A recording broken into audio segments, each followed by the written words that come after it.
کہا عمر کیا تم کو یہ نہیں سمجھ میں آ رہا ہے کہ اللہ تعالیٰ نے ان کو دنیا میں دے دیا ہے اور ہمارے لیے اسے آخرت میں رکھا ہے، ہمارے لیے آخرت میں رکھا ہے۔ یہ تزکیے کا یہ وہی ہے تمتعو قل تمتعو۔ ان کو کیا ہے، اللہ تعالیٰ نے جو بھی مزے کرانے ہیں نا دنیا میں ہی کرا دی، اور ہمارے لیے کہاں رکھا ہے یہ؟ آخرت میں، جنت کی شکل میں۔ اور جنت کے جو مزے، ظاہر سی بات ہے کہ دنیا کا، پوری دنیا کا جو عیش و آرام ہو وہ جنت کی معمولی نعمت کی بھی برابری نہیں کر سکتا۔ یہی ہے، جب کبھی بھی خیال ایسا آئے نا تو یہ اس حدیث کا یہ ٹکڑا یاد کر کہ ان کو دنیا میں دے دیا ہے، ہمیں کہاں دے گا؟ آخرت میں جنت کی شکل میں دے گا۔ دوسری مثال پیش کرتا ہوں، یہ بہت سے صحابہ کے بارے میں یہ باتیں آتی ہیں، جس میں سے مصعب بن عمیر رضی اللہ تعالی عنہ، خاص طریقے سے ان کے بارے میں یہ ذکر، یہ بھی صحیح حدیث ہے۔ ان کی وفات ہوتی ہے مصعب بن عمیر کی، تو کفن کے لیے چادر بھی نہیں ہوتی ہے۔ جو چادر ان کے پاس ہوتی ہے، جب اس سے کفن جو ہے وہ چادر کو بنایا گیا تو اس سر کو بھی چھپانا رہتا ہے کفن میں اور پیر کو بھی چھپانا رہتا ہے، تو یہ چادر چھوٹی پڑ گئی، سر چھپاتے ہیں تو پیر کھل جاتا ہے، پیر چھپاتے ہیں تو سر کھل جاتا ہے۔ تو اللہ کے رسول صلی اللہ علیہ وسلم کہتے ہیں کہ سر کو چھپا دو، اور پیر پر ایک گھاس ہوتی تھی، اسخر گھاس کہتے تھے اس کو، کہا اس کو ڈال دو۔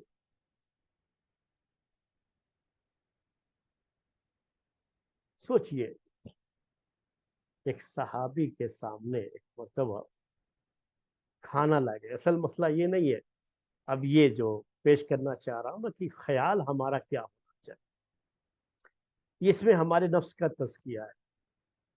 ایک صحابی کے سامنے ایک مرتبہ خباب بن ارت رضی اللہ تعالی عنہ ہے، میں صحابی کا نام بھی لے لیتا ہوں، کئی قسم کے کھانے، یہ اور بھی بعض صحابہ کا نام اس کے اندر آتا ہے حدیثوں میں، تو کئی طرح کے کھانے جو ہے رکھ دیے گئے، پھر بھی اتنے تو نہیں رہے ہوں گی، اتنی ڈشیں نہیں رہیں گی جو ہم لوگوں کے یہاں آج گھروں میں ہو جاتی ہے، غریب لوگوں کے گھروں میں بھی اتنی ڈشیں آج ہو جاتی ہیں، اتنی تو نہیں رہی ہوں گی، اس سے کم ہی رہی، لیکن جن کا کبھی کھجوروں پہ گزر بسر ہوا ہو، جن کو گوشت کبھی کبھی نظر آیا ہو، جن کا گزر بسر کبھی کبھی درخت کے پتوں پر ہوا ہو، ان کے سامنے جب کھانے کئی طرح کے آ جائے تو دیکھ کر کے ہم کو تو منہ میں پانی آ جائے گا، اور ہم خوشی منائیں گے، بھائی آج تو خوب ڈٹ کے کھائیں گے، آج تو مزے ہی مزے ہیں، کھائیں گے بھی اور تذکرے بھی ہوں گے، بھائی کیا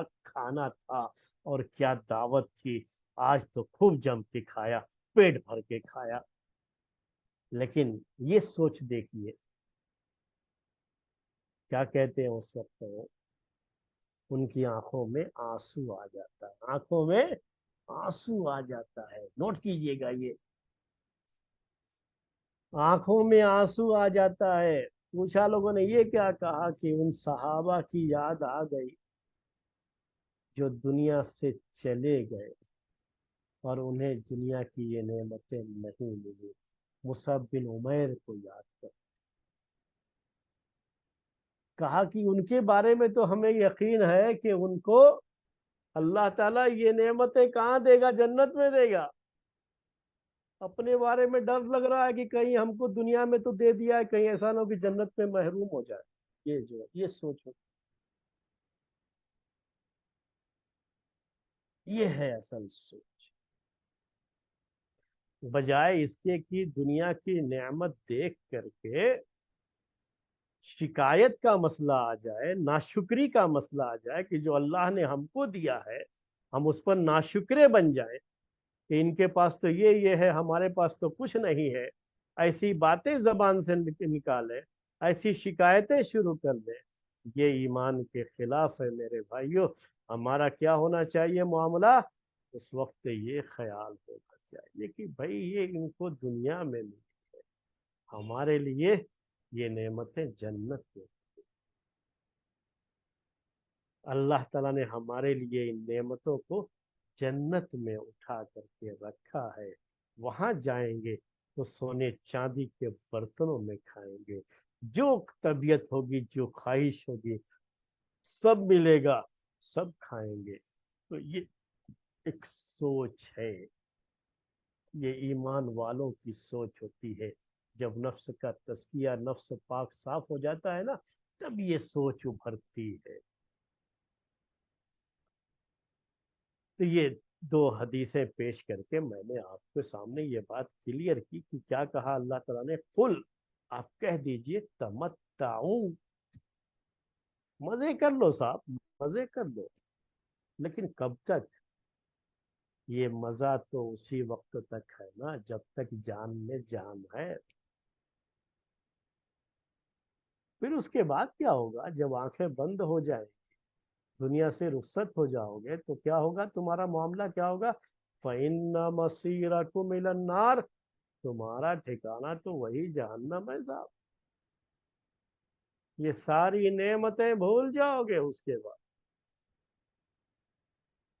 کیونکہ یہ تو بڑی عارضی تھی، چند دنوں کی زندگی تھی، اس میں مزے اڑا لیے، لیکن جہنم کا یہ عذاب تو ہمیشہ ہمیشہ کا ہے، کفار مشرکین کے لیے تو ہمیشہ ہمیشہ کا عذاب۔ تو یہ ہے یہ آیت، قل تمتعوا، ہمیشہ یاد رکھیے، کبھی بھی موقع ہے تو کیا ہے، جب آپ کو یہ کہیں دل میں یہ خیال ستانے لگے کہ ان کو تو بڑی نعمتیں ملی ہیں، ہم کو کیا ملا ہے، تو کیا کہو، قل تمتعوا، ٹھیک ہے صاحب، آپ مزے اڑا لو، ہمارے لیے تو یہ جنت میں ہے، اللہ تعالیٰ نے ہمارے لیے یہ نعمتیں جنت میں رکھی ہے۔ یہ ایک بات تھی، فَإِنَّ مَصِيرَكُمْ إِلَى النَّارِ۔ جب یہ اہل شرک، اہل کفر کا ذکر آ گیا اور جہنم ان کا ٹھکانہ ہے اس کا بیان آ گیا، تو لازمی طور پر اب اس کے مقابلے میں کیا ہونا چاہیے؟ اہل ایمان کا بھی ذکر ہونا چاہیے۔ تب یہ آیت نمبر 31 اسی کے بارے میں ہے میرے بھائیوں۔ یہاں پر بھی اللہ تعالیٰ نے اپنے رسول کو مخاطب کر کے کہا، قل، پھر سے وہی بات آ گئی، قل، کہہ دیجئے۔ پہلے تھا کن سے کہنا تھا؟ وہ کفار مشرکین سے کہنا تھا، اب ایمان والوں سے کہنا ہے۔ میرے بھائیوں، میری بہنوں، اب یہ آپ لوگوں سے یہ بات کہی جا رہی، اس کو گرہ میں باندھ لیجئے، اسے نوٹ کر لیجئے، کیونکہ اب یہ آپ کے بارے میں ہے۔ اللہ کا فضل و کرم ہے کہ اللہ تعالیٰ نے ہم سب کو ایمان کی دولت سے نوازا ہے، تو ہم کن میں سے ہیں؟ اس آیت کے لوگوں میں سے۔ کیا کہا اس آیت میں؟ قل، آپ کہہ دیجئے، یا قل لعبادی الذین آمنوا یقیموا الصلاة وینفقوا مما رزقناہم سرا وعلانیہ، آپ کہہ دیجئے میرے ان بندوں سے جو کہ ایمان لے آئے۔ اس کا معنی یہی ہے اردو میں، قل، آپ کہہ دیجئے، پیارے نبی صلی اللہ علیہ وسلم سے کہا جا رہا ہے کہ آپ کہہ دیجئے، کن سے کہنا ہے؟ لعبادی الذین آمنوا، میرے ان بندوں سے جو کہ ایمان لے آئے، جو کہ ایمان لے آئے۔ تو اب یہ ایمان والوں سے کہا جا رہا ہے، ایمان والوں سے کہا جا رہا ہے، ایمان لانے والوں میں ہم سب ہیں میرے بھائیو۔ اللہ تعالیٰ کا یہ فضل و کرم میں تو ہمیں کہا جا رہا ہے کان کھول لیجئے، کیونکہ بات ہماری ہو رہی، بات آپ کی ہو رہی ہے۔ اب تو کان بند رکھنے کا کوئی جواز ہی نہیں ہے، کان کھول لو پورے طریقے سے کہ بات اب جو ہوگی ہمارے بارے میں۔ غور کیجئے اس ٹکڑے میں جملہ بھی نہیں کر رہا ہوں، ٹکڑے میں، کیونکہ ابھی سینٹینس بھی پورا نہیں ہوا ہے، جملہ پورا نہیں ہوا ہے نا، یہ صرف ایک چھوٹا سا ٹکڑا ہے۔ قل لعبادی الذین آمنوا، آپ کہہ دیجئے میرے ان بندوں سے جو کہ ایمان لائے۔ تین بڑے فائدے، تین بڑے فائدے عربک لینگویج کے لحاظ سے بھی اور تربیت کے پہلو سے بھی، اور تھوڑا اپنے اندر خوشی محسوس، جسے ہم گڈ نیوز کہتے ہیں، تو تھوڑا گڈ نیوز کے لحاظ سے بھی، خوشخبری کے لحاظ سے بھی تین اہم پوائنٹ اسے نوٹ کر لیجئے، اسی ٹکڑے کے اندر ہے۔ میں ایک ایک کر کے اب بیان کرتا ہوں۔ پہلی بات کیا ہے؟ اللہ تعالیٰ نے کہا، قل، آپ کہہ دیجئے، لی عبادیہ، میرے ان بندوں سے۔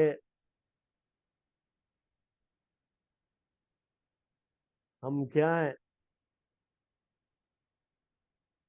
اللہ تعالیٰ کے بندے، اللہ تعالیٰ کے بڑے خاص بندے۔ کیونکہ عباد کو یہاں پہ عربی زبان میں عباد یہ عبد کی جمع ہے، عبد کا یہ پلورل فارم ہے، یہ عبد کہتے ہیں سلیو، اور اس کے بعد جو یا ہے نا عربی زبان کے لحاظ سے، اس کو یا ضمیر پروناؤن، یہ اس کو مضاف الیہ کہتے ہیں۔ تو عباد یہ مضاف ہے اور یا یہ مضاف الیہ۔ اللہ تعالیٰ نے یہ نہیں کہا کہ قل للعبادی، یہ نہیں کہا قل للذین آمنوا، یہ بھی تو نا، عباد کو ختم کر دیجیے، آپ کہہ دیجئے ان لوگوں سے جو ایمان لائے۔ یہ بھی ہوتا تھا قل للمؤمنین، قرآن میں دوسری جگہوں پر ہے یہ بات ہے، یہ انداز بھی ہے میرے بھائی، قل للمؤمنین قل للمؤمنات، یہ سب جو ہے قرآن میں اللہ تعالیٰ نے دوسری جگہ پر یہ کہا ہے قل للمؤمنین، لیکن یہاں پر کیا ہے؟ قل لعبادی الذین آمنوا۔ یہ کام، یہ حکم کس کے لیے ہے میرے بھائیوں؟ حکم تو اللہ کے رسول صلی اللہ علیہ وسلم کے لیے، لیکن یہ کہنا کس سے ہے؟ میرے بندے، میرے بندے، اللہ تعالیٰ کہہ رہا ہے میرے بندے۔ کتنے خوشی آپ کو محسوس ہو رہی ہوگی اس وقت کہ اللہ تعالیٰ نے ہمیں اپنا کہا۔ قربان جائیے اس اسلوب پر، خوش ہو جائیے میرے بھائیوں اور میری بہنوں کہ اللہ تعالیٰ نے ہمیں اپنا کہا۔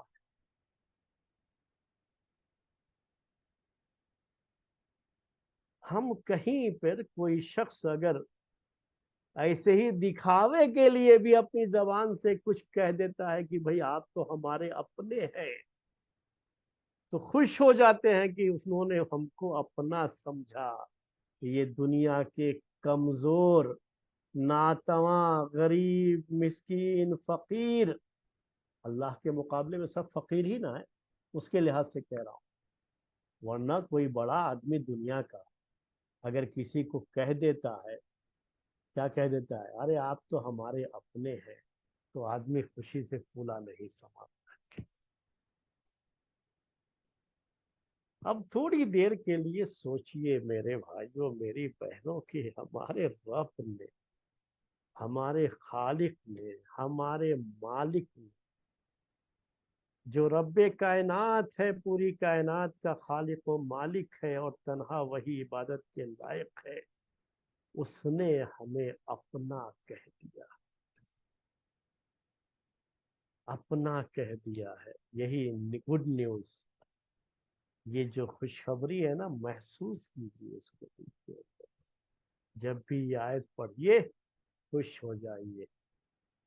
اللہ کی یہ بڑی نعمت ہے کہ اللہ تعالیٰ نے ہمیں اپنا کہا ہے۔ پہلا پوائنٹ تو آپ کو سمجھ میں آ گیا۔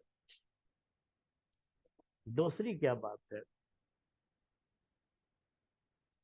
کہ اللہ تبارک و تعالیٰ نے جب یہ کہا کہ میرے بندے،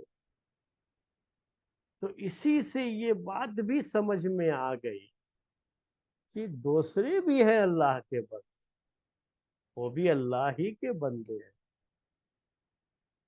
لیکن چونکہ وہ نافرمان ہیں، ناشکرے ہیں، ناشکرے ہیں، تو کیا ہوتا ہے؟ اللہ کے بندے ہوتے ہوئے بھی اللہ تعالیٰ ان کو اپنا بندہ نہیں کہتا۔ کہیں کہیں جب توبے کا مسئلہ آتا ہے، گناہوں سے توبے کا، تو جب کوئی بندہ گناہوں سے توبہ کرتا ہے نا، تو وہ بھی چاہے کتنا بھی گنہگار ہو، ناشکرا ہو، لیکن جب توبہ کر لیتا ہے نا، تو اللہ کا خاص بندہ بن جاتا ہے۔ تو وہاں بھی اس طرح کی بات ذکر کی جاتی ہے، اور اس طرح کی اضافت کو عربی زبان میں اضافت تشریف کہتے ہیں۔ عربک لینگویج کے لحاظ سے کہنا ہو تو اسے کہتے ہیں اضافت تشریف۔ اضافت تشریف کا مطلب کیا ہے؟ کہ اللہ تبارک و تعالی نے ہمیں بڑا شرف دے دیا، ہماری نسبت اپنی طرف کر کے بڑا مقام دے دیا۔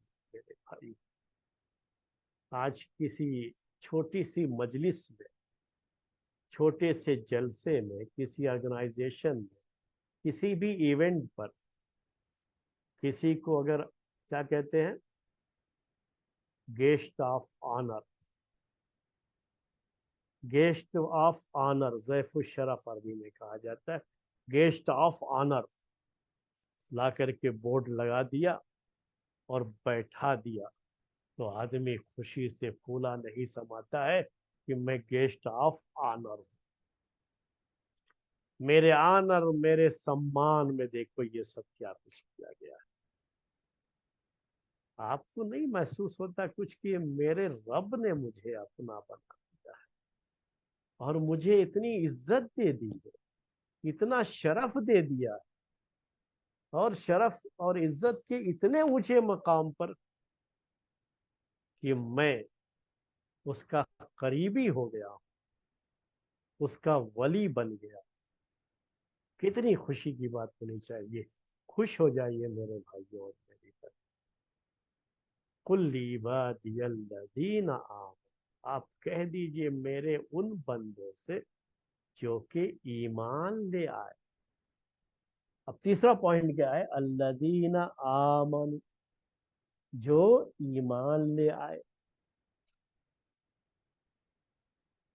ایک ہوتا ہے مؤمنین کا لفظ، مؤمن جس کی جمع ہوتی ہے یہ حالت جر میں، حالت نصب میں مؤمنین۔ ایک ہوتا ہے کہ کہا جائے کہ قل للمؤمنین، آپ کہہ دیجئے مومنوں سے، معنی وہی ہے مومنوں سے کہہ، لیکن یہاں وہ نہیں کہا گیا الذین آمنوا لعبادی الذین آمنوا۔ دونوں میں عربک لینگویج کے لحاظ سے فرق کیا ہے کہ جب مومن کہا جاتا ہے تو یہ ایمان پر جو لوگ ثابت قدم ہے،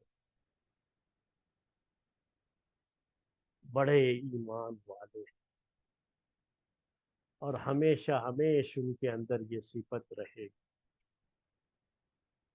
للذین آمنوا، جو ایمان میں داخل ہو چکے ہیں، ایمان لے آئے ہیں، لیکن ایمان پر کب تک باقی رہیں گے، ہمیشہ باقی رہیں گے یا نہیں رہیں گے، کیا معاملہ ہے، اس کے بارے میں اس میں کوئی بات نہیں رہتی۔ اس میں صرف یہ ہوتا ہے کہ ایمان لے آئے، ایمان میں داخل ہو گئے، ان سے یہ باتیں کہنی ہیں۔ اور جو بھی ایمان میں داخل ہو جاتا ہے اللہ کا نیک بندہ بن جاتا ہے، اللہ کا خاص بندہ بن جاتا ہے۔ اس کے لحاظ سے یہ الذین آمنوا، شاید آپ کو بہت زیادہ فرق نہ سمجھ میں آیا ہو تو میں تھوڑی سی اور وضاحت کر دیتا ہوں اس کی۔ کیا ہوتا ہے یہ کہ جیسے مؤمن کا لفظ ہے عربی زبان میں، تو اس میں کہیں نہ کہیں یہ کسی خاص جو ہے ٹینس سے اس کا تعلق نہیں ہوتا ہے، کسی زمانے سے اس کا تعلق نہیں ہوتا ہے، وہ ایک صفت ہوتی ہے جو آدمی کی بیان کی گئی کہ یہ ایمان والا ہے، یہ ایمان لایا ہے، وہ مومن ہے۔ لیکن الذین آمنوا یہ کیا ہے؟ آمنوا ایمان لائے، یعنی پاسٹ ٹینس سے، تو ایمان لائے، ایمان ہے ابھی ان کے پاس، لیکن یہ کیا ہے؟ ایک ٹینس ہے، ایک زمانہ ہے۔ ایمان لائے یہ فعل کہتے ہیں۔ تو جب فعل ورب کے لحاظ سے کوئی چیز بیان کی جاتی ہے نا عربی زبان میں، تو وہ ایک خاص زمانے سے جڑ جاتی ہے، ایک ٹینس سے جڑ جاتی ہے۔ لیکن جب کوئی ناؤن کی شکل میں پیش کیا جاتا ہے اس کو، تو وہ کسی زمانے سے وہ چیز نہیں جڑتی ہے۔ تو ایک زمانے سے یہ چیز جڑی ہوئی ہے کہ ایمان لے آئے، اب وہ ایمان پر ہی ان کی وفات ہوگی، ایمان پر باقی رہیں گے، آگے کیا معاملہ ہوگا اس کے بارے میں کچھ پتہ نہیں ہے، لیکن صرف ایمان لے آئے تو اللہ کے نیک بندے بن گئے۔ جب تک ایمان میں ہے اللہ کے نیک بندے، اللہ کے ولی۔ اب ان کو کرنا کیا ہوتا ہے؟ جو ایمان لے آئے ان کو کرنا کیا ہوتا ہے کہ ہمیشہ مومن رہے، اور ایمان سے ان کا رشتہ ہمیشہ ہمیشہ کے لیے قائم رہے۔ تو ان کو کرنا کیا ہوتا ہے؟ وہی چیز یہاں پر ذکر کی گئی ہے آج سب، اسی کا بیان ہے آج۔ اسی لیے یہ کہا گیا الذین آمنوا۔ بھائی ایمان لائے ہو ٹھیک ہے نا، ایمان لائے ہو اچھی بات ہے، اللہ تبارک و تعالیٰ کے بڑے قریبی ہو گئے ہو، اللہ تعالیٰ نے تم کو اپنے خاص بندوں میں شمار کر لیا ہے، تمہارا اس میں شمار ہو گیا۔ لیکن یہ یاد رکھو پھر بھی کہ جو چیز ملی ہے وہ باقی بھی رہنا چاہیے، اس کو باقی رکھنا ہے تم کو ابھی۔ تو کیسے باقی رکھو گے؟ کیا کہا؟ حکم کیا ہے ان کے لیے؟ یہ حکم ہے ابھی، یقیم الصلاۃ، یعنی یقیم الصلاۃ، آپ ان سے کہیے، میرے ان بندوں سے کہیے جو ایمان لائے۔ میں نے کہا یہ سینٹنس پورا نہیں، ابھی کیا کہنا ہے وہ آگے ابھی آ رہا۔ کیا کہنا ہے ان سے؟ کہ وہ صلاۃ کو قائم رکھیں، نماز کو قائم رکھیں، صلاۃ کو قائم رکھیں۔ آگے اور بھی چیزیں، تو یہ ہے وہ مسئلہ جو کہا میں نے کہ ایمان لے آئے، ایمان لے آئے تو اب ذمہ داری بنتی ہے کہ اس ایمان کو باقی بھی رکھنا ہے، تبھی جا کر کے یہ ساری فضیلتیں، یہ سارا شرف، یہ ساری منزل، سارا مقام اور یہ سارا مرتبہ، اللہ کے ولی ہونے کا یہ شرف، یہ سب کب رہے گا؟ جب ان چیزوں کی پابندی کرو۔ ابھی تو ایمان لے آئے ہیں نا، پابندی کیا کرنا ہے؟ سب سے پہلی چیز ایمان کے بعد یقیم الصلاۃ، کہ وہ نماز کو، صلاۃ کو قائم رکھے۔ صلاۃ کو قائم رکھنے کا کیا ہوتا ہے؟ اس ایمان کو باقی رکھنا ہے۔ اس ایمان کو باقی رکھنے کے لیے پہلی سیڑھی کیا ہے اس کی؟ کہ صلات کو قائم رکھے، صلات کو قائم رکھے۔ اقامت صلاح میں کیا کیا چیزیں آتی ہیں؟ ایک ہوتا ہے نماز پڑھنا، صلات ادا کرنا، اور ایک ہوتا ہے اقامت صلاح۔ تو اس میں کیا کیا چیزیں آتی ہیں انشاءاللہ اگلے ہفتے درس میں ہم آپ کے سامنے یہ باتیں پیش کریں گے۔ صرف اس کا پہلا ٹکڑا یاد رکھیے اور خوش ہو جائیے کہ اللہ تعالیٰ نے آپ کو اپنا کہا ہے، اللہ تعالیٰ نے ہمیں اپنا کہا ہے۔ فی الحال اس پر خوش رہیے اور اسی کو باقی رکھنے کی پوری کوشش کیجیے۔ انشاءاللہ آئندہ ہفتے درس میں مزید جو آگے باتیں ہیں اس کی وضاحت آپ کے سامنے آئے گی۔ آج کا درس اسی پر ختم کرتے ہیں۔ سبحانک اللہم و بحمدک، اشہد ان لا الہ الا انت، استغفرک و اتوب الیک۔